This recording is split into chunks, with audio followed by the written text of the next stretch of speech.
میں نہیں جاتا جو بیک گراؤنڈ میں 2 ویکس 3 ویکس پہلے کیا کیا ہوا، کیا ہوتا رہا، because I well now that the international community, international media will never talk about the root cause of the economic difficulties which facing by the Iranian nation for 7 years ago. اگر آج so called the U S president ایک مگرمچھ کے آنسو روتے ہوئے ایرانی عوام کے مشکلات کو، اقتصادی مشکلات، حکومت کی نام نہاد ناکامی کو کمنٹنگ کرنے کی کوشش کر رہا ہے، لیکن وہ یہ کبھی جرأت نہیں، نہ تو اس کی اخلاقی جرأت ہے کہ وہ بات کرے کہ کیا آپ گزشتہ 46 سال سے ایرانی اکنامی کو کریش کرنے کے پیچھے نہیں تھے؟ کیا آپ نے ایرانی عوام کو ہمیشہ سے یک طرفہ پابندیوں کا شکار کرتے نہیں رہے؟ اور آج انہی پروٹیسٹ یا اس مظاہروں کے پریٹیکس میں آپ ایک بار پھر ایران کے اندرونی معاملات میں مداخلت کرنے کی کوشش کی؟ دی آنسر از یس۔ وہ ہمیشہ سے یہی چاہ رہے تھے کہ نظام اور عوام کو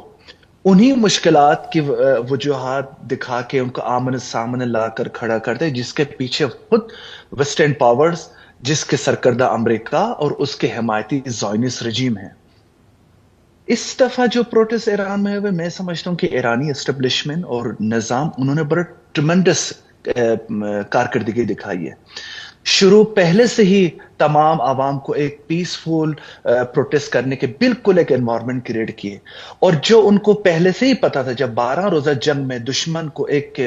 ہزیمت کا سامنا کرنا پڑا، شکست کا سامنا کرنا پڑا تھا، وہ پریڈکٹ کر رہے تھے کہ کوئی بھی سچویشن جون 2025 کے بعد ایران میں کریٹ کی جائے گی، جس کے لیے دشمن ویٹ کر رہا تھا کسی ٹائم کے لیے۔ تو وہ ایران کی کرنسی کا ڈیویلیویشن، سینکشنز اور سو کارڈ کچھ کیسز کو ایرانی حکومت کے اوپر عوام کو آمنے سامنے کرنا، وہ ایسے انوائرمنٹ کریٹ کر دی تاکہ اس پروٹیسٹ کے ذریعے سے وہ اپنے ہی ایجنٹ جو بیٹھے ہوئے ہیں، دیر از نو ڈاؤٹس ان کے ایجنٹس بیٹھے ہوئے ہیں۔ 12 روزہ جنگ میں ہم لوگوں نے دیکھا، اس سے پہلے بھی۔ تو جب ہم دیکھ رہے ہیں ایک سابق امریکی وزیر خارجہ اور سی آئی اے کے جو ڈائریکٹر ہے مائک پومپیو، جب کھلے عام کلیئر میسج پہ سلام بھیج رہا ہے صہیونی انٹیلیجنس موساد کے جو ایجنٹس ایران میں بیٹھے ہوئے، تو دیر از نو doubts that they were in contact with them۔ لیکن ایرانی سیکیورٹی فورس اتھارٹیز نے بڑے اچھی کارکردگی دکھائی گی، ان کے کمیونیکیشن منقطع کرنے میں ایک بڑا رول پلے کیا ایرانی حکومت نے، جس کی وجہ سے ملک میں اور مختلف شہروں میں ایک بڑی تباہی کو بچایا گیا۔ اب آگے کیا ہونا ہے؟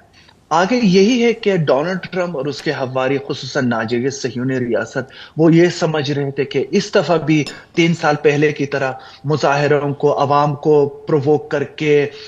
فیک ویڈیوز دکھا کے، فیک نیوز چلوا کے انٹرنیشنل میڈیا میں، وہ ایرانی نظام کو انڈر پریشرائز کر کے کوئی ایسے ویکیوم کریٹ کر دے تاکہ خطے کے ممالک کو یہ یقین دلا سکے کہ دیکھیں اب ہم آپ کے حوالے چھوڑ دیں گے، ایران میں کوئی نظام نہیں رہے گا، آپ کو ہمارے ساتھ دینے چاہیے۔ لیکن فارچونیٹلی الحمدللہ آپ نے دیکھا کہ خطے کے ممالک کس طرح امریکی اور ڈونلڈ ٹرمپ کے عزائم کو مسترد کرتے ہوئے کسی بھی جنگ چھیڑنے کو انہوں نے وارننگ دی۔